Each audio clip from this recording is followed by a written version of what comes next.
완벽 판매 돌파. 재구매 압도적 판매. 남지연 알부민 더 진하게 더 고함량으로 25,500mg에서 31,040mg으로 알부민 복합물 제가 직접 배합했습니다. 남지연 원창의 알부민 2090 울트라 맥스. 간에서 매일 생성되는 알부민, 우리 몸속 혈장 단백질의 주요 성분. 혈액속 핵심 단백질로 영양소가 몸속 곳곳 제대로 전달되게 하는 영양 배달부. 건강상태 지표물질 알부민. 하지만 나이 들면서 알부민 생성 능력 저하. 그래서 드셔야 합니다. 100% 덴마크산 알부민 함량 폭탄 31,040mg. 알부민 특성을 고려. 특허 6종이 집약된 특허 조성물 3종을 더.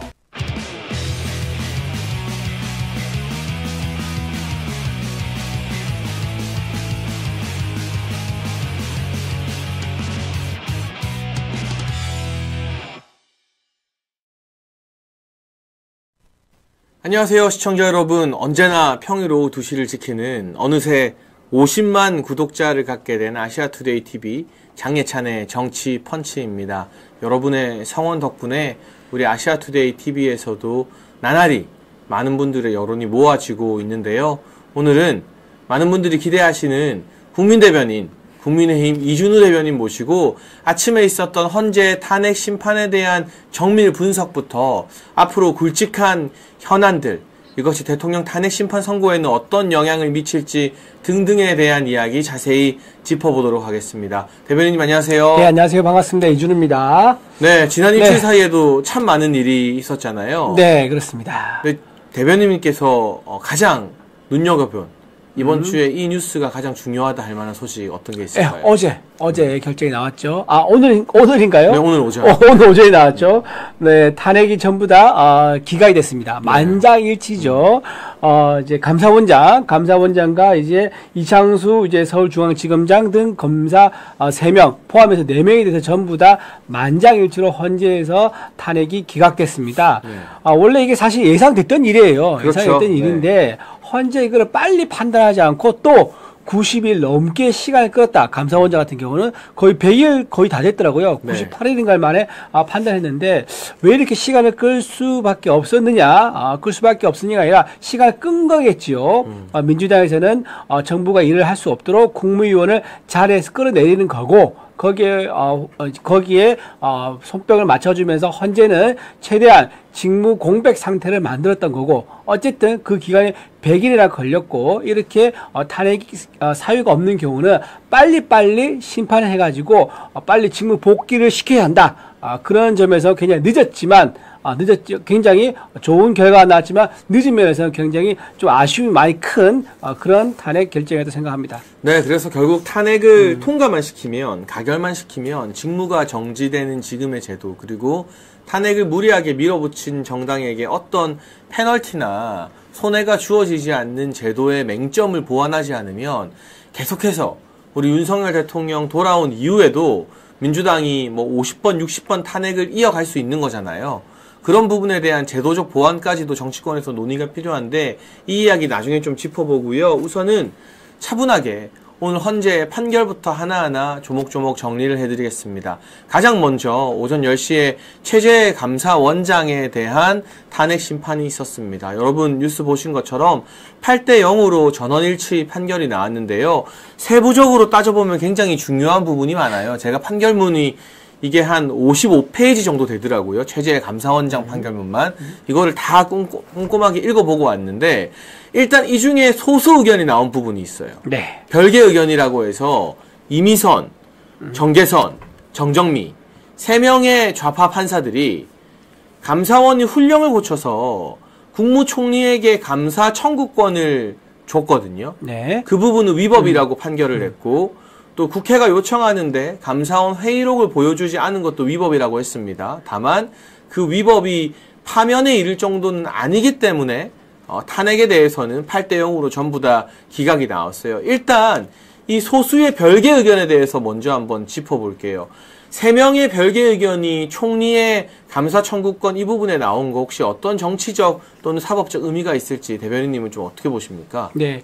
일단 탄핵에 대해서는요, 저는 만장일치로 8대 0으로 하고 기각하긴 했지만, 위법이라고 뒤에 못 박은 거, 이건 굉장히 좀 의미가 있다고 봐요. 네. 왜냐면 이제 감사원장, 체제 감사원장의 불법성은 있다고, 헌재가 판단하는데, 이거는 모르겠습니다. 체제 감사원장에서 어떤, 헌재에서 흠집을 내기, 그러니까 흠집을 정확하게 판결문 속에서 남겨서, 기록으로 남겨가지고 흠집을 내서 돌려보내겠다. 우리가 그냥 돌려보내지 않는다. 적어도 스크래치는 주고 돌려보내겠다. 이런 의지가 아니었을까 생각이 들고요. 이 헌재에서 방금 말씀드렸던 별개의 의견, 여기에 대해서 많은 국민들이 과연 공감할 수 있을지. 왜냐하면 헌재가 국무총리의 훈령을 고쳐가지고 국무총리가 감사에 대한 어떤 판단을 할 수 있게 한 것 자체는 딱히 잘못이 있다 보기 어려울 것 같아요. 그렇죠. 그런데도 네. 불구하고 이렇게 위법이라고, 특히 이게 우리법 연구회 소속 아니겠습니까? 이분들 전부 다 한 명은 이제 우리법 연구회 출신이 이제 추천을 해서 임명되신 분이죠. 이렇게 우리법 연구회 출신들은 여전히 죄가 없는 상태에서도 그냥 돌려보내지 않는다. 스크래치 줘서 돌려보냈다. 그렇게 봐야 될 것 같아요. 그러니까 이게 결과적으로 말하면 별개 의견도 3명밖에 안 나왔기 때문에 위법이 아니다라는 게 5명이잖아요. 네. 그러니까 국무총리가 앞으로는 정상적으로 감사를 청구할 수 있게 된 거예요. 그리고 감사원의 회의록을 보여주지 않은 것도 5명은 위법이 아니라고 한 거고. 그러니까 이 3명의 의견이 어떤 법적 구속력을 가지는 건 아닌데 이준우 대변인님 말씀처럼 뭔가 일종의 기스내기라고 봐야겠죠. 그렇죠. 근데 저는 여기서 주목할 게 문영배가 왜 별개 의견을 안 냈을까?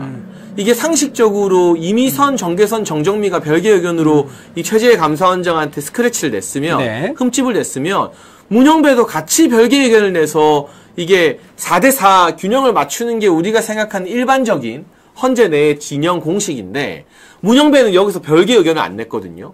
그러니까 지금 이재명 지지 커뮤니티에서 문영배 욕하고 또 난리가 났어요. 이건 제가 봤을 때 문영배를 집중 타겟으로 한 우리 보수 우파의 여론전이 그렇죠. 어느 정도 문영배를 위축시키고 있는 거 아닌가. 이 장외 여론전이 나름대로 헌재 내부에서 뭔가 지형 변화를 만들어내고 있는 건 아닌가 하는 생각이 드는데 좀 어떻게 보십니까? 아주 적절한 지적하셨습니다. 전부 다 지금 주말에 수십만 명의 광장에 모이지 않습니까? 네. 여의도하고 강원에 모이는데 거기서 가장 이름이 많이 나오는 게 문영배잖아요. 문영배예요. 네. 문영배 헌재 재판관 역사의 죄인으로 남을 것이냐, 을사오적의 반열에 오를 것이냐 이런 지적을 받으니까 문영배 헌재 소장 권한 대행도 쫄은 겁니다. 위축이 된 거죠. 그래서 여기에 자기가 별개 의견을 달았다가는 정말 집에 못 갈 수도 있겠구나, 또는 집에서 못 나올 수도 있겠구나 라면서 조금 위축이 된 것 같아요. 그런 위축이 되다 보니까 여기서 살짝 발을 뺀 게 아닌가. 본인도 원래대로라면 우리법 연구회 출신에서 가장 핵심 네. 멤버로 활동했지 않습니까? 그리고 실제로 우리법 연구회에서 회장까지 했던 분입니다. 2008년에 그랬던 분인데 여기서 발을 뺐다는 거는 조금 국민들 여러 눈치를 보고 있다. 특히 우파가 마음 먹고 한번 털면은요 다 털립니다. 문행배 방인해가지고요. 그 행배방 얼마 전에 지금 어떻게 됐죠? 조용히 탈퇴했습니다.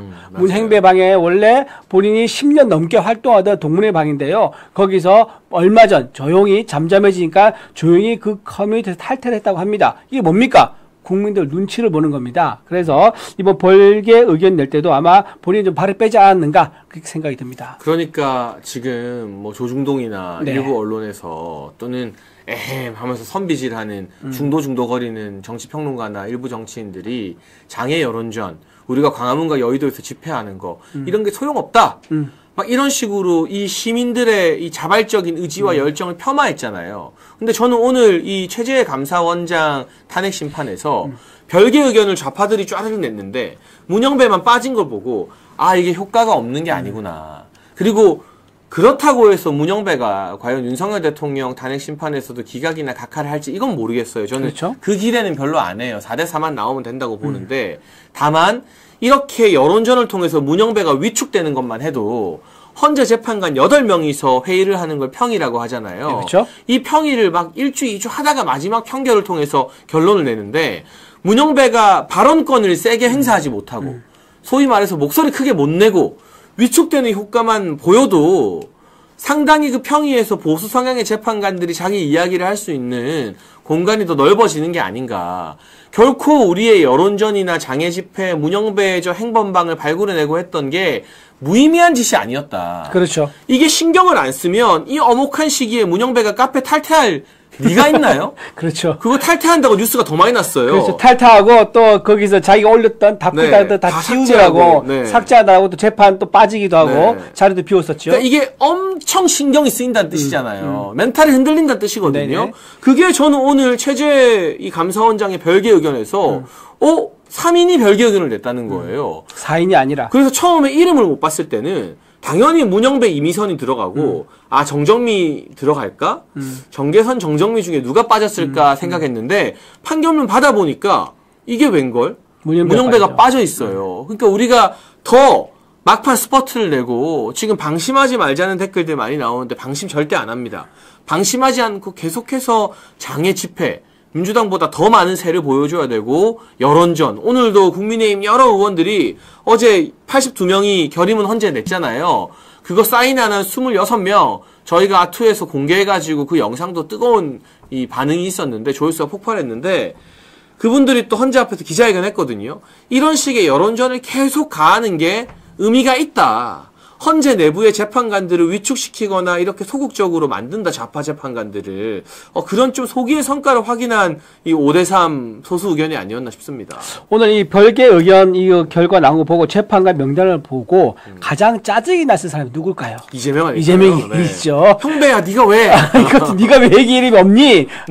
문판 왜 그러는 거야? 왜 그런 거야? 네. 왜 진짜 둘은요 호영호자하는 사이라 그래요. 문영배가 한 살 어리답니다. 그래서 이재명 대표한테 형 할 정도로 호영호자한 사이가 많이 알려져 있지요. 그런 상황이고 또 부부끼리도 식사를 할 정도로 굉장히 가까운 사이라고 합니다. 근데 지금 이재명 대표 입장에서는 안과 밖으로 굉장히 지금 갇혀 있는 어려운 상황이다라고 생각이 듭니다. 왜냐하면요 밖에서는 거리 시위 자기가 모여라 했습니다. 지령을 올렸지요. 자기 SNS에다가 언제까지 몇 시에 안국역 앞에 모이라 했는데 신고를 몇 명 했죠? 10만 명 했는데요. 이재명 대표가 직접 글을 올려서 모이라 했는데 실제 모인 사람은 5,500명. 맞아요. 그러니까 원래 목표에 5.5%밖에 안 나온 거예요. 야, 당 대표 제1야당의 170석의 의석을 가진 제왕적 의회 권력을 가진 이재명 대표가 지령을 내렸는데도 불구하고 5.5%밖에 모이지 않았다. 굉장히 충격이 큰 거고요. 근데 본인이 그 이유를 알아야 돼요. 왜 그러느냐? 그날 갔더니 누가 와 있죠, 옆에? 통진당의 후예인 진보당 의원들이 와 있는 거예요. 맞아요. 네. 그 모습 보고 민주당에 있는 당원들도 실망하고 돌아가는 사람이 상당히 많을 겁니다. 이런 식으로 밖에서 이재명 대표가 모이려도 잘 모이지 않는 상황. 그런데 한 가닥 희망을 걸고 있는 헌재의 행배마저도 이렇게 별개 의견을 내지 않고 있는 것에 대해서 굉장히 이재명 대표는 짜증이 났을 거다. 그런 생각을 좀 하면서 그래서 이재명 대표가 지금 말이 좀 갈수록 다시 거칠어집니다. 처음에 거칠다가 좀 이제 마치 족이 돼서 일어날 것 같으니까 점잖게 했다가 다시 또 거칠어지고 있는 그런 모습으로 바뀌고 있는 걸 보면서 이재명 대표의 그날이 멀지 않았구나. 3월 26일 날 유죄 판결 나오게 되면 모든 게 깔끔히 정리가 될 수 있겠구나라는 생각이 좀 듭니다. 네, 그리고 이제 세세하게 별개 의견이 나오지 않은 이 좌파 판사들마저도 8대0 판결을 내린 걸 살펴보면 지금 윤석열 정부 감사원에서 최재형 원장 체제에서 민주당과 문재인에 대해서 감사한 거 전부 다 문제 없다고 했어요. 네. 대표적인 게 사드 지연. 그렇죠. 그러니까 정의용 전 청와대 안보실장을 필두로 해서 사드 배치와 관련된 정보를 중국에다가 넘겼죠. 네. 그리고 고의로 이 사드 배치를 지연시켰다는 의혹. 네. 이건 이제 팩트가 된 것 같습니다. 정말 놀랍게도 사드 관련된 어떤 장비 등이 들어가는 날짜를 좌파 시민단체한테 청와대가 알려줬어요. 그렇죠. 그러면서 시위하라고 했어요. 그래서 미군의 어떤 수송 물자나 이런 것들이 들어가지 못했어요. 이거는 나라를 팔아먹은 이적 행위예요. 제가 봤을 때는. 이런 어떤 감찰들, 민주당은 표적 감찰, 정치 감찰이라 했지만 전부 다 문제가 없다. 또 지금 민주당의 전현이라고 있습니다. 그렇죠. 김건희 여사에게 살인자다 뭐다 막말을 내뱉었던 인간 말종이라고 할 수 있는데 전현희가 국민권익위원장일 때 여러 가지 근태나 출근 제대로 안 한 부분들 감사하는 거 이거 문제가 없다. 그리고 민주당에서 또 뭘 지적했냐? 왜 윤석열 정부에 대한 감사는 제대로 안 하냐. 대통령실 이전이나 관저 이전 같은 감사를 했는데 문제가 없다고 판결 나왔어요. 그것도 부실 감사가 아니다. 제대로 한 거다. 라고 이거는 차마 별개 의견도 못 나오고 8대 0으로 그동안 이 최재 감사원장과 감사원의 행위에 대해서 전부 다 정당성을 이제 부여해 줬거든요. 여기에 따른 정치적 파장도 만만치 않겠죠. 그렇죠. 일단 아까 말씀 잘하신 것처럼 정의호 안보실장이 사드 관련된 주요 기밀들을 넘겼죠. 넘기고 중국에 넘겼고 그거에 대해서 감사원이 검찰에 고발을 한 상태입니다. 감찰의 수사 결과가 좀 있으면 진행되고 있으니까 나올 거고요. 그 다음에 이런 식으로 하는 게 이미 민주당에서는요. 전체 어떤 당의 당원 당규상 기조 같아요. 무슨 말이냐. 지난번에 탄핵 소추할 때 탄핵 소추 사유 중에 뭐가 있었죠? 친중 외교를 하지 아는 거를 탄핵 사추 이유로 들었어요. 1차에 넣었다가 뺐죠. 그렇죠. 뺐죠. 네. 1차에 넣었죠. 그리고 북한과의 어떤 당당한 모습 이것도 왜 북한과 좀 친하게 안 지느냐라고 하면서 북한과의 외교에 대해서 당당한 모습이라든가 북한과 외교에서 그런 어떤 대등한 모습 이런 걸 보인다고 해가지고 그것도 탄핵 소추 이유에 넣었습니다. 자, 그러면 이재명 대표 뭐라 했습니까? 북한에 대해서, 중국에 대해서는요, 쉐쉐하면 된다고 그랬습니다. 문재인 전 대통령은 중국에 가서요, 예. 중국은 큰 산입니다. 대한민국은 작은 산입니다. 라고 스스로 낮추는 굴종 외교를 펼쳤어요. 네. 문재인 정부 때도 그랬고, 이재명 대표가 지금 이끌고 있는 제1야당도 중국 앞에서만 보면 쉐쉐하고요, 그 다음에 군사 기밀을 넘겨주고요. 중국에서 우리나라 들어가지고 간첩 활동하는 건데, 그 간첩 활동할 때 간첩법 개정하니까 갑자기 딱 간첩법 논의를 중단해버립니다. 막았죠. 그렇죠. 막았죠. 왜냐하면 이 중국인들 수사하다가 혹시 간첩법 적용되면 어떡하나 싶어서 그걸 감싸준 거예요. 민주당에서. 정말 이해할 수 없는 짓이죠. 그렇죠. 네. 그런 것들이 하루 이틀이 아니고 또 뭐라고 했습니까? 이재명 대표가 이렇게 얘기합니다. 우리 북한의 김정일. 그 이야기를 공개 석상에서 했어요.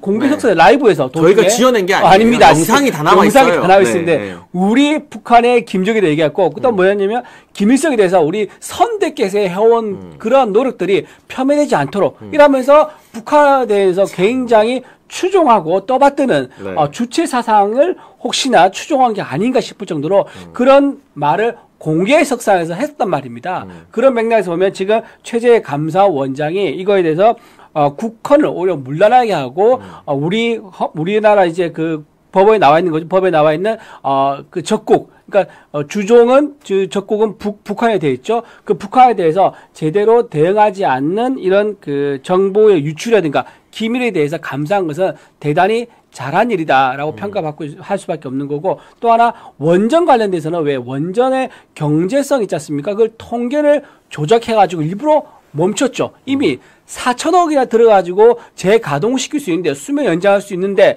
4천억 돈이 국민 피해 혈세로 들어간 거 아니겠습니까? 맞아요. 그렇게 네. 들어간 거를 통계를 조작해서 고의로 멈춰 세웠단 말입니다. 그러면 4천억 그냥 날라간 거예요. 이제 그렇게까지 한 거를 최재 감사원장이 감사했는데 이거를 잘못했다. 표적 감사라고 탄핵시킨 거. 이게 목적은 다 뭐냐? 전부 다 북한 잘 되기 바라는 마음, 중국 마음에 들게 하는 그런 노력이 아니었겠느냐 이렇게 볼 수밖에 없을 것 같습니다. 그리고 오늘 판결에서 한 가지 더 중요한 걸 짚어보겠습니다. 최재 원장 관련해서요. 민주당이 계속 문제를 삼았던 게 감사원은 대통령 국정 운영을 보조한다라는 국회에서의 발언을 가지고 이거 위법이다. 감사원의 독립성을 침해했다라고 막 난리를 쳤거든요. 놀랍게도 이 발언도 8대 0으로 별개 의견조차 없이 소수 의견 없이 이 발언만 가지고 위법을 저질렀다고는 볼 수 없다.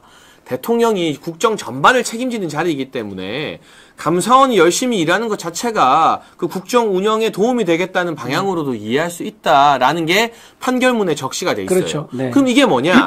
말 한마디 꼬투리 잡아서 사람 괴롭히고 정치적으로 공격하고 탄핵하는 민주당이 얼마나 많은 무리수를 뒀는지가 이 발언에 대한 명시적 판결로도 완전히 드러난 거잖아요. 사실은 대변인님도 기억하겠지만 뭐 표적 감찰이다, 감사다, 부실 감사다 하는 건 민주당이 나중에 짜맞추기로 다 붙인 거고 제일 문제 삼았던 게 바로 이 발언이었거든요. 그렇죠. 감사원이 대통령 국정 운영 보조해야 된다, 도와줘야 네, 된다. 네. 이거 문제 없다잖아요. 네. 행배도 문제 없대잖아. 행배도 문제 없대잖아가 네. 오늘의 포인트인 것 같습니다. 네. 이 발언에 대한 감사원 판결은 좀 어떻게 보십니까? 굉장히 의미 있는 역사적 판결 중 하나라고 봅니다. 감사원이 그러니까 정부 행정부의 최고 수장은 대통령이죠. 그리고 네. 대통령 지휘 아래 모두 예하 이제 헌법 기관들, 행정부 기관들이 다 있는 건데 거기에 대해서 감사원이 대통령의 국정 운영에서 보좌를 하는 거 이거에 대해서 문제가 없다라고 확인을 시켜준 거 이거는 굉장히 잘 된 거고 이런 부당한 정치적 공격에 대해서 헌재가 밀리지 않고 행배마저도 손을 들어줬다는 것은 굉장히 의미가 있다. 감사원에서는요, 정부라든가 어떤 정치, 어떤 휘둘리지 않고 문제가 있으면 찾아가서 감사하고 감사 결과가 중대한 위반이 있으면 검찰에 고발하는 이 행위는 당연한 거고 앞으로도 보장돼야 한다. 그렇게 봅니다. 네, 그래서 오늘 최재 감사원장과 관련해서는 매우 중요한 판결이 있었다. 그리고 이제 최재 원장이 직무에 바로 복귀했어요. 감사원에 출근했더라고요. 그러면서 공직기강 확립하겠다. 이거는 더욱더 가열차게 지난 정부부터 쌓여온 여러 적폐들 그리고 저는 바라는 게 있다면 대통령 탄핵 가결로 직무 정지된 기간 동안 일부 정부 부처가 민주당과 이재명한테 줄 서서 벌써 이재명 정부인 것처럼 함부로 날뛰었거든요. 그런 위법한 정부 부처의 업무에 대해서도 날카로운 감사를 했으면 좋겠어요.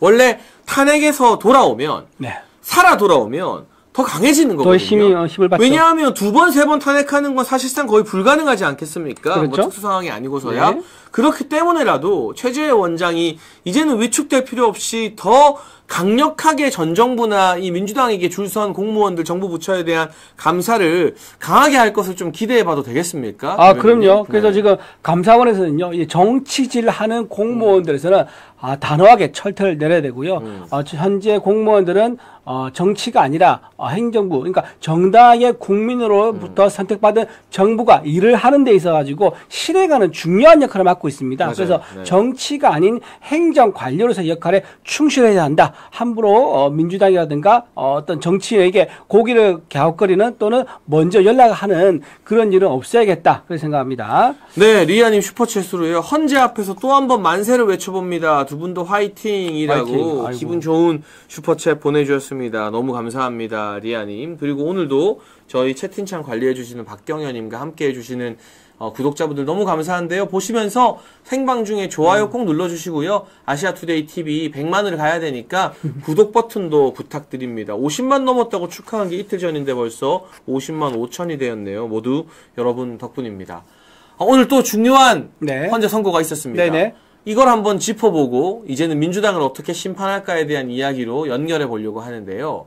이창수 중앙지검장과 검사 2인 더, 네. 그러니까 총 검사 3명에 대한 탄핵 네. 선고가 오늘 동시에 있었는데 그렇죠. 여기는 아예 어떤 별개 의견이나 소수 의견도 나오지 않고 만장일치로 기각이 되었습니다. 이 무리한 검사 탄핵, 유독 이재명이 야당 대표일 때 헌정사상 최초로 현직 검사들을 탄핵하는 사례들이 있었는데 전부 다 줄줄이 기각이 됐단 말이죠. 어떻게 바라보십니까? 총평을 먼저 한번 해주시죠. 네, 검사에 대한 탄핵 이거야말로 정말 있을 수 없는 헌정유린 사건이었고 이거야말로 진짜 내란 아니었느냐. 그리고 이재명 대표 본인을 수사하는 법에 따라서 양심에 따라서 증거에 따라서 수사하고 있는 검사를 수사를 못하게 하기 위한 목적으로 탄핵을 시켰다. 그리고 실제로는요, 이창숙 지검장뿐만 아니라 나머지 검사 둘이 다 검사장급입니다. 그렇다 그러면 굉장히 검사로서 어떻게 해야 되죠? 마약 수사라든가 민생 관련된 범죄라든가 이렇게 수사할 것들이 많이 있는데 그 공백 상태를 만들었단 말이에요. 이재명 대표 본인에 대한 수사를 막기 위해서 국민 다수가 피해를 입는 불편을 겪어하는 이런 상황을 만들었다는 거. 이거는 정말 이재명 대표가 본인이 돈을 써서라도 갚아야 됩니다. 갚아가지고 시민들한테 혹시 피해를 입은 사람들이 있다 그러면 사죄를 해야 된다. 그런 말씀 드리고 싶고요. 이런 얘기 진짜 나오더라고요. 민주당 의원들을 각출을 해가지고 헌재가 지금 이렇게 민주당이 탄핵 남발할 때 쓰인 비용이 4억 6천만 원을 하지 않습니까? 네. 이거를 민주당에서 전부 다 각출해서 다 갚아내야 된다. 왜냐하면 탄핵을 할 이유가 없는데 탄핵을 해가지고 공백을 만들고 그 공백의 피해는 누가 봅니까? 고스란히 우리 국민들 다 받지 않습니까? 맞아요. 네. 그거를 어루만져주기 위해서는 최소한이라도 지금 탄핵에 들어간 비용 4억 6천만 원이라도 민주당에서 갚아야 된다라고 말씀을 드리고 싶습니다. 저는 더 갚아야 된다고 봐요. 그렇죠. 국회가 쓴 세금만 4억 6천이고요. 네. 탄핵당한 당사자들이 아. 변호사 쓰는 비용도 그렇죠. 어마어마하거든요. 그렇죠. 그 비용도 갚아야 되고 직무 정지 기간 동안 우리 공공기관이 손해보는 거잖아요. 그것도 다 민주당이. 그러니까 탄핵을 주도한 정당이 갚도록 하는 그런 법안이 반드시 발의되고 통과되어야 한다는 생각이 듭니다. 저는 그 갚는 방법이 딱 한 가지 방법밖에 없다고 생각해요. 이번에 만약 선거법 위반 있지 않습니까? 네. 그 유죄 나오면 돼요. 그 유죄 나오면 그 민주당의 국고로 돌려줘야 되는 게 434억입니다. 네. 434. 예, 그 돈이면 다 갚아줬을 것 같아요. 그럼 우리가 400억 받고 네. 4억 정도는 봐줄까요? 그렇게 된 날이 오면 좋겠습니다. 아니, 물론 네. 그렇게 뭐 그걸 퉁치고 계산해주고 봐줄 수 있는 건 아니지만 네네네. 민주당이 이재명의 선거법 이제 범법 확정으로 이재명의 정치 생명만 날아가는 게 아니라 민주당이 400억 이상을 국가에 토해내야 된다. 돌려줘야 네. 된다. 네. 그래서 3월 26일에 이재명 2심 선고가 매우 중요하다라는 말씀 격가지로 한번 드리고요. 대각선 연구소님 슈퍼챗으로 이제 우리가 체제의 지도자와 함께 자유라는 이름의 꽃을 반국가 세력으로부터 지켜야 된다. 조금만 더 힘내자. 고지가 얼마 남지 않았다라는 슈퍼챗 보내주셨습니다. 감사합니다. 대각선 연구소님. 이 대학생 연구소님이 건국의 아버지 얘기하셨거든요. 이승만 이제 전 대통령 얘기하는데 네. 이거 짧게 좀 말씀드리면 왜 이승만 대통령이 굉장히 위대하냐면요. 그때 당시에 우리나라 건국을 했을 때 신생 독립국가가 전 세계적으로 100개가 넘어요. 네. 근데 그 중에서 하나 우리가 어떤 나라를 만들 것이냐 이거 여론조사한 적이 있거든요. 그게 동아일보에 그 당시 보도가 됐습니다. 사회주의와 공산주의로 가야 한다는 여론조사 결과가 70% 넘었어요. 그 당시에는 그런 당시에 여론이 높았죠. 77% 나왔어요. 지식인들도 그쪽 지식인들이 그렇죠. 많았고. 그렇죠. 네. 그러니까 왜 그러냐면 그 당시엔 그럴 수밖에 없었던 것도 이해가 돼요. 왜냐면 왕정 국가 세대에서 쭉 이어오다 보니까 사람들이 뭔가 자유를 가졌을 때 그리고 동등한 사회 같이 일하고 같이 나눈다는 환상이 좀 있었던 것 같아요. 근데 그거를 이승만 대통령은 깹니다. 왜냐? 미국에 가가지고 자유민주주의를 경험하고 와서 확신이 있었거든요. 그래서 전 국민, 거의 대다수 국민 77%가 사회주의와 공산주의를 원할 때 건국의 아버지로서 당당하게 아니다. 자유민주주의 국가를 만들자라고 해서 그때 확립한 헌법과 자유시장 경제체제, 자유민주주의 체제로 지금까지 이어오면서 우리나라가 10대 경제 대국이 됐고 세계 5대 군사국가가 될 수 있었다. 그래서 저는 건국의 아버지 이승만에 대해서는 정말 국민들이 잘 모르신 분이 많은데 이번에 재평가하면서 이번 계엄을 통해서도 이승만 대통령이 얼마나 위대한 일을 했는가 그것까지 같이 생각하면 좋겠다 생각합니다. 네, 그리고 그런 차원에서 지금 여러분 서점에 건국 대통령 이승만이라는 역사실록 소설이 절찬 판매 중이니까요. 이승만 전 대통령에 대한 궁금함이 있으신 분들, 또 주변에 많이 알리고 싶은 분들을 한번 관심 가져주시면 좋겠다는 생각이 들었고, 사실 이게 보수의 정체성과 역사 철학을 지키는 게 굉장히 중요하고 본질적인 문제거든요. 그렇죠. 좌파들은 항상 역사 왜곡에 혈안이 되어 있습니다. 그래서 역사를 자신들에게 유리한 쪽으로 왜곡시키려고 길을 쓰는데, 네. 우리도 이제부터 대통령이 많은 젊은 사람들을 계몽시킨 이 시점에서 과거 빛나는 우리의 역사, 이승만 대통령의 한미동맹 성과, 그리고 우리나라를 자유민주주의로 지킨 것에 대한 교육부터 차근차근 좀 내실을 다질 필요가 있겠다는 생각이 드네요. 네. 교육 얘기하니까 좀 한 1분만 얘기할게요. 네, 교육 네, 얘기하니까. 말씀하세요. 왜냐면 그때 이승만 대통령이 얼마나 진짜 대단한 결단을 내렸냐면 우리나라 전체 예산에서도 얼마 안 됐었거든요. 먹고 사는 문제가 굉장히 치열하고 중요한 문제였는데 그때 우리는 1년 전체 예산의 5분의 1을 교육에 썼어요.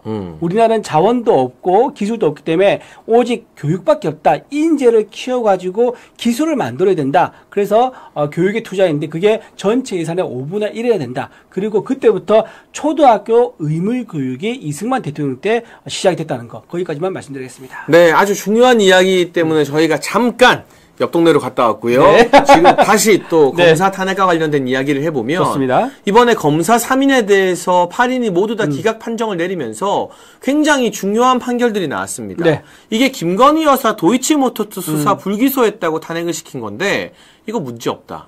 위법한 사항이 아니다. 그러니까 여러분 판결문을 보면 위법인데 중대한 위법은 아니라서 파면 사유는 안 된다는 판결이 나올 때도 있고 그쵸? 아예 위법이 아니다라는 판결이 나올 때가 있어요. 네. 근데 이창수 중앙지검장과 검사들은 아예 위법이 아니라고 나온 거예요. 그렇죠. 그러니까 불기소할 수도 있다. 그거는 검찰의 판단이다. 그리고 민주당이 또 어떤 걸 탄핵 소추 사유로 붙였냐면 제3의 장소에서 조사받은 게 무슨 황제 조사다 그쵸. 뭐다 했는데 헌재는 충분히 출장 조사나 제3의 조사 검찰에서 이번만 한 것도 아니고 여러 전례들이 있기 때문에 이건 충분히 할 수 있다 문제가 없다고 했습니다. 마지막으로 김건희 여사 불기소와 관련된 검찰의 어떤 그 언론 브리핑 이것이 허위 사실이다. 검찰이 거짓말했다라고 민주당이 밀어붙였는데 허위 사실 아니다. 그 언론 브리핑에 문제가 없다고 했어요. 그러니까 모든 부분에 있어서 이창수 중앙지검장과 중앙지검 수사팀이 김건희 여사를 조사하고 불기소한 것에 대해서 완전히 다 면죄부 도장을 8명이 다 쾅쾅쾅 찍어준 거거든요. 이거 김건희 여사 도이치모터스 사건 가지고 난리치던 사람들 야당뿐만이 아니라 갑자기 이 이름이 또 나오는데 한동훈도 그때 뭐라고 했느냐. 그 당시 비대위원장인가 뭐 법무부 장관인가였던 것 같은데 국민 눈높이에 맞지 않다. 검찰이 다른 방법을 찾았어야 된다라는 등 여기에 대해서 딴주의를 걸었었거든요. 이 사람들이 이제 이 헌재 결정 보고 다 반성해야 되는 거 아닙니까? 그렇죠.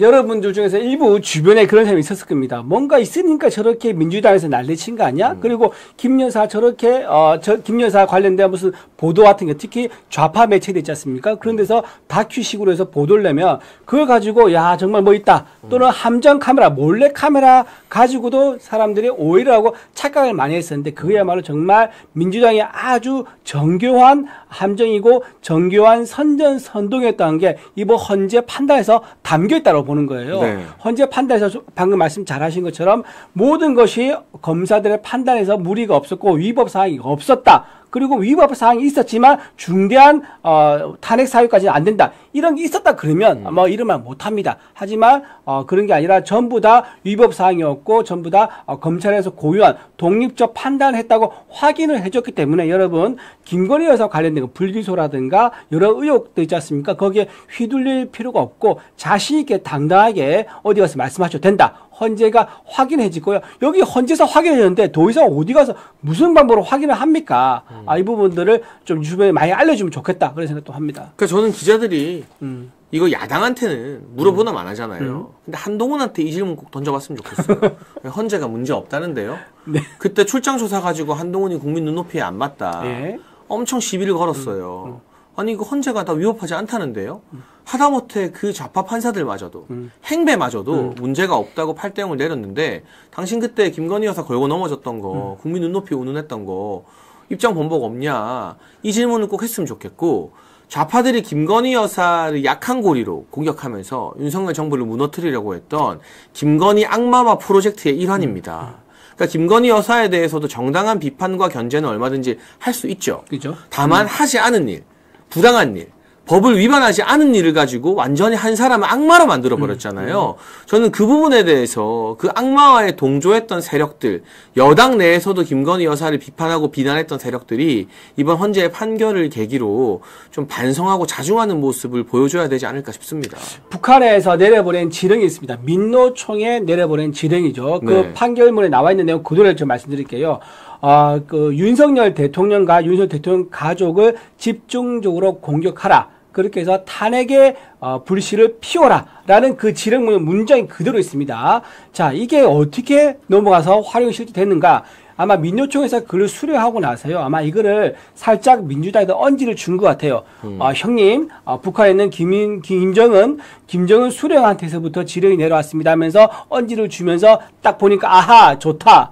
이렇게 해서 그럼 뭘로 우리가 그 윤석열 대통령 가족을 계속 공개하지? 찾다 보니까 김 여사 딱 걸린 거예요. 그래서 이걸로 일단 탄핵을 밀어붙여 보자. 라고 하면서 그때부터 탄핵 바람이 시작됩니다. 탄핵 몰이죠. 그러면서 각종 이제 누구죠? 김민석 의원의 형이죠. 네. 김민웅 씨가 이제 탄핵에 대한 추진 본부 같은 걸 만들기 시작하면서 그때부터 상당히 오래 기니까 탄핵에 공을 들였습니다. 그때 그 탄핵의 그 지렛대 역할을 했던 게 바로 북한에서 내려버린 지령에 의해서 윤석열 대통령 가족, 즉 김건희 여사였던 겁니다. 그래서 지금 이런 것들이 단순히 민주당에서 대통령을 공격한다 이렇게 단순히 볼 문제가 아니라 북한과 민노총과 민주당의 관계를 다 이해해야지만 전체 그림을 알 수가 있다. 우리가 북한에 의해서 내정 간섭을 엄청나게 심하게 받고 있구나. 우리가 어쩌면 북한 김정은에 의해서 사회 분열과 갈등에 희생되고 있는 거구나. 이런 것까지도 우리가 이번 기회에서 다시 한번 알 수 있는 그런 계기가 된다 말씀도 드립니다. 네, 그래서 굉장히 중요한 판결이 오늘 헌재에서 내려왔다. 그럼 이제 앞으로의 전망을 한번 해보죠. 이창수 중앙지검장이 오늘 또 직무에 복귀하면서 명태균 수사 내가 책임지고 종결 짓겠다라고 했어요. 지금 검찰 내부에 소위 말하는 한동훈 라인들이 명태균 관련된 찌라시 정보들을 하나도 흘리면서 언론 플레이하고 있다는 의혹도 많이 제기되고 있거든요. 그렇죠. 이제 사실상 검찰의 2인자는 중앙지검장입니다. 1인자가 검찰총장이라면. 네. 그리고 수사 실무에 관해서는 어떤 면에서는 서울중앙지검장의 권한이 검찰총장보다 더 셀 때도 있어요. 왜냐하면 실제 수사를 직접 지휘하는 건 중앙지검장이니까. 근데 이창수 지검장이 탄핵으로 직무정지돼 있는 동안 갑자기 박세현 서울고검장이 특수본부장이 되면서 떠버려요. 박세현은 여러분 아시는 것처럼 철저한 한동훈 라인.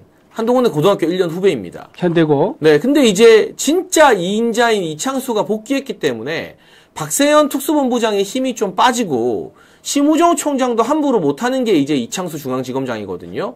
뭔가 검찰이 좀 정상화되지 않을까.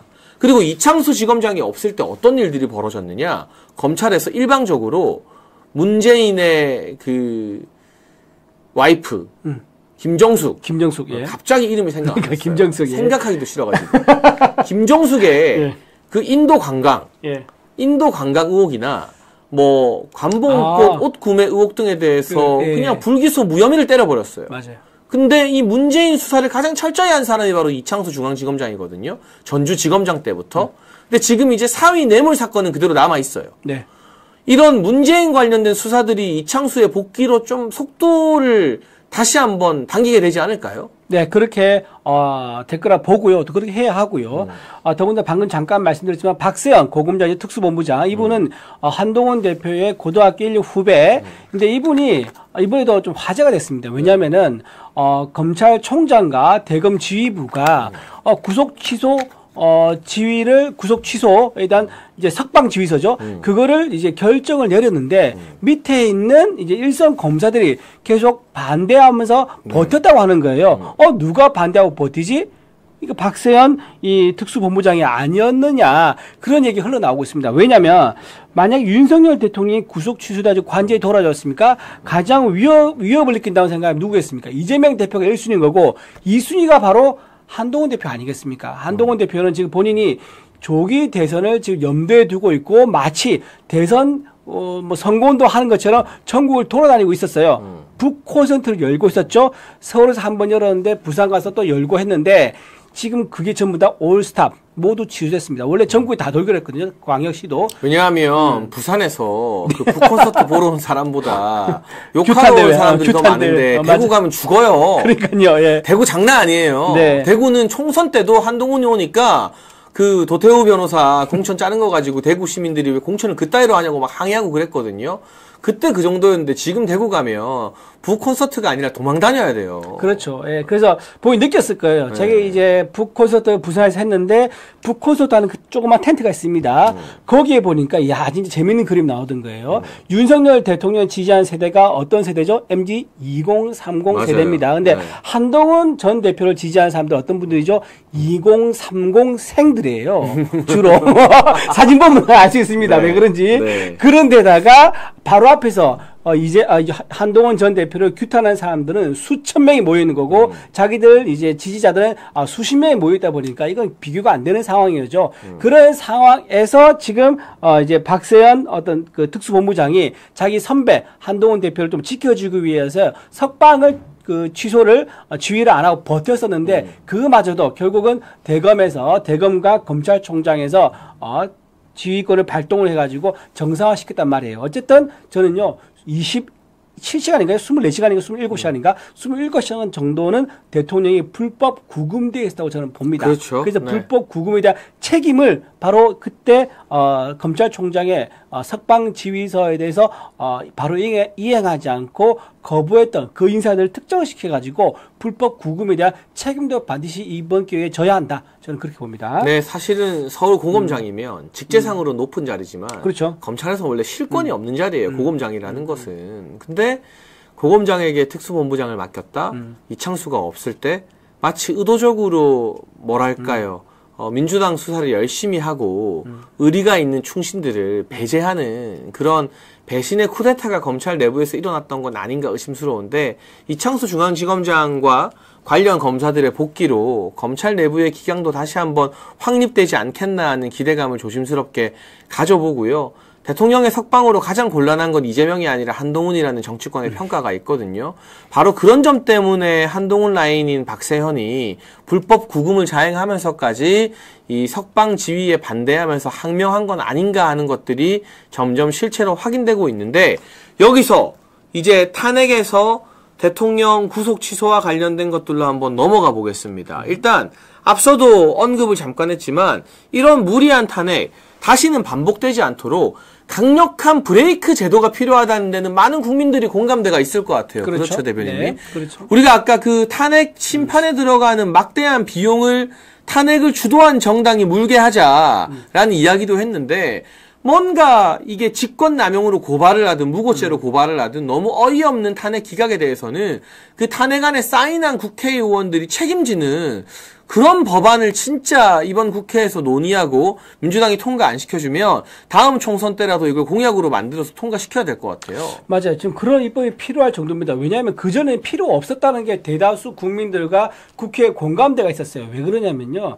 1948년 우리나라 건국되고 나서요. 총 이재명 대표가 당대표기 전까지 총 탄핵 발의 건수가 21건에 불과합니다.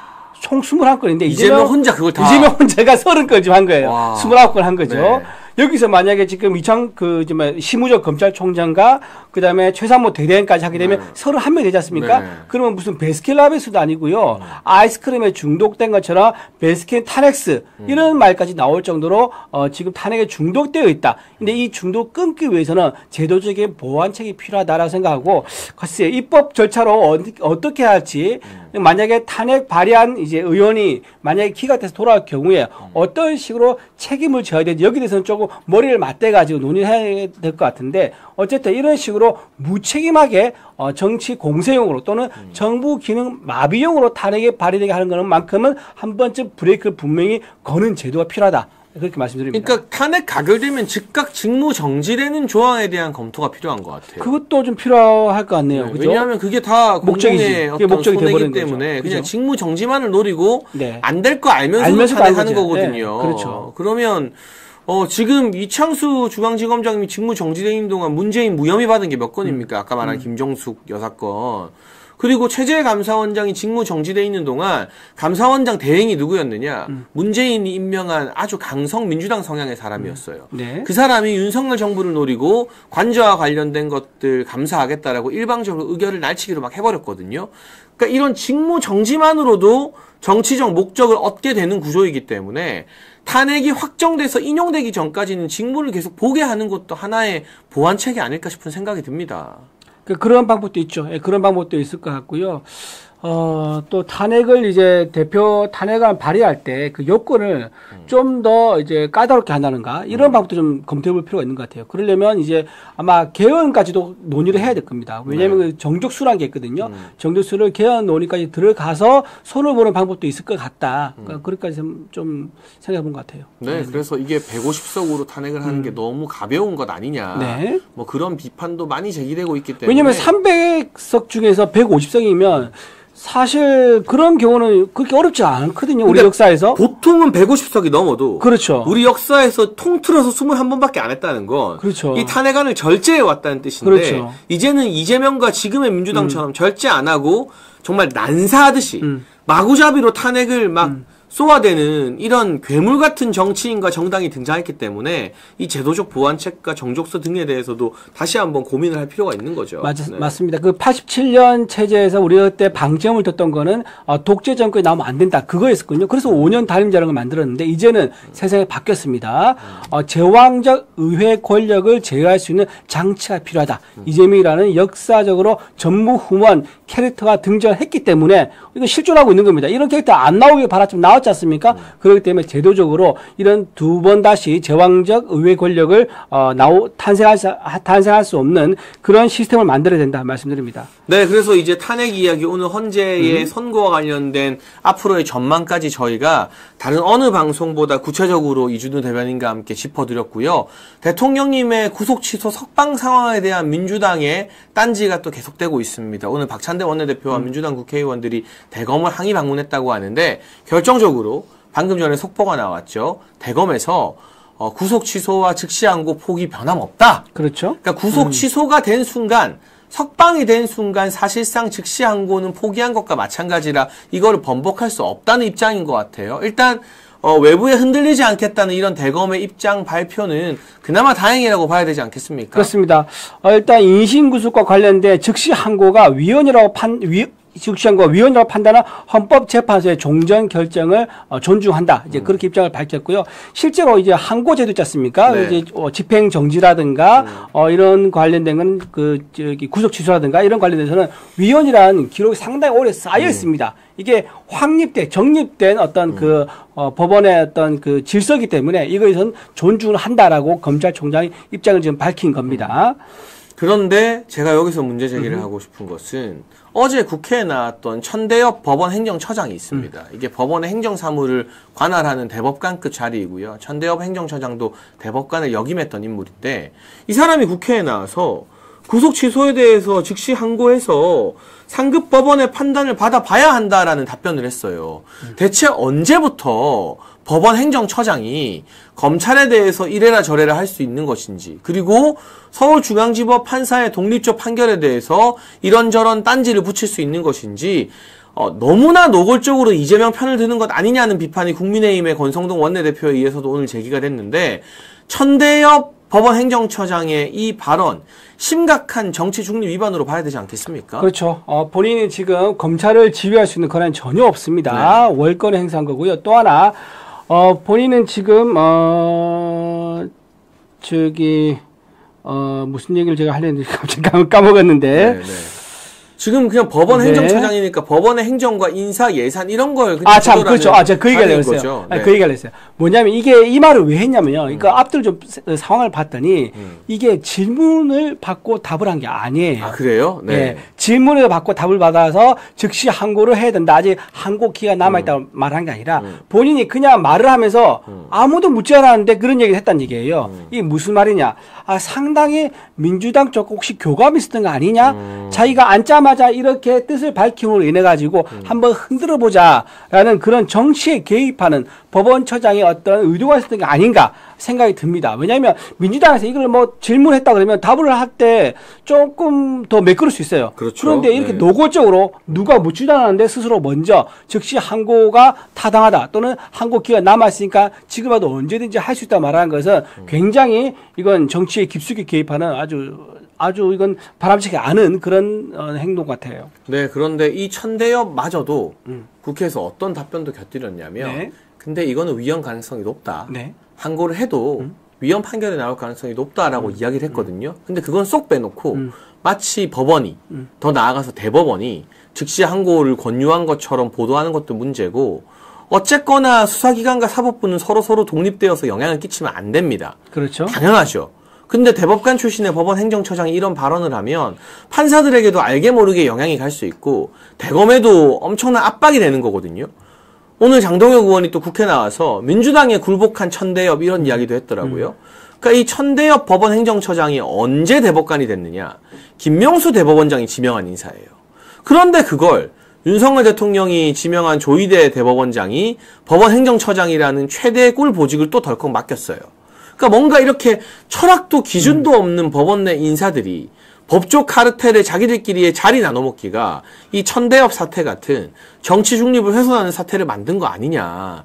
윤석열 대통령이 돌아와서 이 여러 공직 기강을 물론 법원의 인사야 뭐 대법원장 주도로 한다는 거 한다지만 정말 무너진 나라의 기강을 제대로 잡을 필요가 있는 것 같아요. 더군다나 법무부 이제 지금 장관 대행하고 있는 네, 김서구 법무차관이죠. 차관은 지금 이 구속 취소에 대해서 전혀 문제가 없다. 이거를 시행하지 않으면, 이거를 따르지 않으면, 법원의 판단을 존중하지 않으면 이거는 위헌이 될 수 있다라고까지 얘기했단 말이에요. 이렇게 법무부에서도 조차 대검과 또는 검찰총장까지조차 전부 다 이렇게 구속 취소 결정에 대해서 존중을 하고 있는데 갑자기 난데없이 천대엽 법원행정처장이 뛰어들어가지고 이렇게 분탕질한다. 이거는 정치적인 어떤 목적, 흙탕물을 일단 만들어 봐봐. 그러면 우리가 민주당에서 알아서 뒤에서 받쳐줄게. 라고 하는 그런 교감이 있었던 게 아니라 그러면 좀 이해하기 어려운 그런 태도라고 좀 답변할 수 있습니다. 근데 방금 말씀하신 김서구 법무부 장관 대행, 법무부 네. 차관도 문제인 게 법원의 판결에 승복을 못하겠다 그랬어요. 문제가 있다고. 구속 취소 판결에 대해서. 근데 이 사람 뭐지? 이상하다 살펴보니까 연수원 27기예요. 한동훈이랑 동기예요. 아, 동기예요? 예, 그러니까 이게 뭔가 한동훈과 조금이라도 연결돼 있는 인간들은 이랬다 저랬다 다들 쓸만한 인간이 없다라는 결론이 나오는 것 같고요. 어쨌거나 대통령 돌아오시면 저 경찰청장 대행 이호영 네. 거의 뭐 우리 국민들을 다 폭도 취급하고 있죠. 그리고 국방차관 대행 김선호 완전히 민주당한테 줄 섰죠. 법무부 차관 대행 김서구 한동훈 동기로서 구속 취소 결정을 내린 법원 판결에 승복 못하겠다고 했죠. 이런 사람들 일거에 싹 물갈이하는 그런 일들이 하루빨리 일어나기를 좀 많은 국민들이 바라지 않을까 싶습니다. 그리고 제가 좀 여기서 좀 다른 얘기 좀 하나 더 하면요. 오동훈 공수처장 있지 않습니까? 네. 그분이 공수처 하기 전 변호사를 잠깐 한 적이 있거든요. 네. 그때 변호사를 했을 때 정말 일반 국민들은 상상할 수 없는 그런 사건의 변호를 맡은 적이 있었어요. 그래요? 네. 미성년자 성추행한 사람의 가해자 쪽에서 변호사를 맡은 적이 있습니다. 아이고, 네. 9살에서 12살 사이, 그러니까 초등학교 2학년에서 초등학교 5학년 사이 되는 아이들 여학생 4명을 성추행한 가해자입니다. 근데 그 가해자가 어떻게 이제 오동훈 공처장을 얘기했냐면은 이 문제가 뭐냐? 이 가해자 있지 않습니까? 가해자 네. 피해자 중 한 명한테 합의하였다는 자수서를 받도록 해요. 네. 근데 그게 나중에 뽀록이 난 거예요. 거짓말이었다. 그러니까 거액의 돈을 주고 이제 허위로 자수 쓰게 한 거죠. 네. 그거를 누가 듣느냐? 그거를 오동훈 공수처장이 당시 변호사죠. 그거를 받아와서 법원에 제출을 합니다. 굉장히 부도덕하고 비윤리적인 행위를 그렇죠. 한 거네요. 그러니까 네. 변호사로서 양심도 없고 법적으로도 허위인 진술서인 가능성을 본인이 아마 알았을 겁니다. 아마 자기는 이렇게 얘기할 수 있죠. 나는 몰랐다.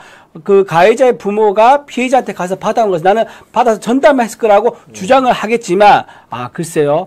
그 변호인단에 있으면서요. 변호인은 가해자의 어떤 이제 성공 보수라고 하잖아요. 이제 이런 것들을 위해서 최대한 노력을 하고 있고 또 하나 모든 변론에 대한 어떤 그 법률적 자문에 대한 것을 다 의존을 할 수밖에 없는 상황이기 때문에 아마도 이런 상황, 그러니까 자수서를 받아오면 도움이 될까요?부터 해서 자수서를 어떻게 받을까요? 자수서에 어떤 단어가 들어가야 되나요? 등등에 대해서 다 조언을 구했을 거란 말이에요. 근데 오동훈 구장이 그걸 몰랐다? 가짜로 돈 주고 가짜로 써오는 걸 몰랐다? 제가 보기엔 좀 어폐가 있어 보이고 아마 이런 식으로 미성년자 가해자까지 변호를 맡으면서 했던 경력이 있는 분이 이런 공수처장이라는 공직에 있다는 것은 좀 맞지 않다.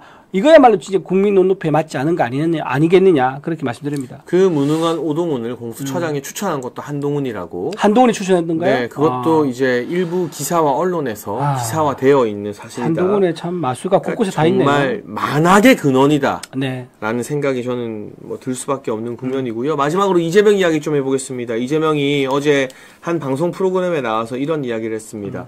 줄줄이 탄핵! 우리도 잘한 건 없다.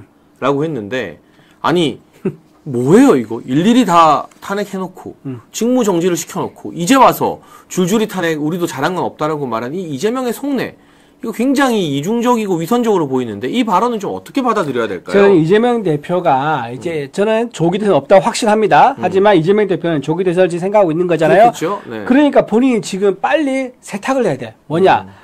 그동안 야당 대표로 한 게 뭐가 있느냐라고 하니까 딱 두 가지밖에 없는 게 하나 탄핵한 거, 29번 탄핵한 거, 온갖 정부가 하는 일에 발목 잡게 한 거, 그거밖에 없다. 두 번째, 자기 방탄한 거, 사법 리스크. 그러니까 정부 발목 잡기와 자기 사법 리스크 방탄 이 두 개밖에 성과가 없다 보니까 자기가 차기 지도자로서 면모를 보여주기 위해서는 뭔가 중도 보수인 척 해야 되는 거예요. 그러다 보니까 민생과 경제를 챙겨야 되는 그런 발언을 기존 했던 말과 다른 앞뒤가 다른 말을 해야 되는 거고요. 그러다 보니까 뭔가 줄 탄핵, 그러니까 이 탄핵에 대해서도 내가 좀 중도 보수 입장에서 보면은 조금 지나쳤다라고 사과하는 척, 악어의 눈물을 보이는 게 아니냐. 이것 또한 연기이고 다 가면이다. 이렇게 봐야 될 것 같습니다. 네, 그래서 이제 와서 뭔가 나는 온건한 사람이다. 나는 합리적인 사람이다라고 하는 이재명의 연기에 속아 넘어가면 어떻게 되는지 다 아시죠? 그렇죠. 존경한다고 했더니 진짜인 줄 알더라. 이거 시즌2 되는 거예요. 네. 그래서 이쯤 되면 속이는 이재명이 문제가 아니라 속는 사람들이 문제다. 우리가 정신 바짝 차리고 주변에 이재명한테 설마 혹시 이재명도 달라졌어라고 속아 넘어갈 것 같은 사람들이 있으면 적극적으로 설득해야 된다라는 말씀을 드리고 싶습니다. 이제 와서 이재명이 소위 말하는 보수 성향의 방송국 나가서 보수 논객이랑 대담하는 거. 근데 정규재 씨가 뭐 더 이상 보수 논객이라고 할 수는 없겠죠.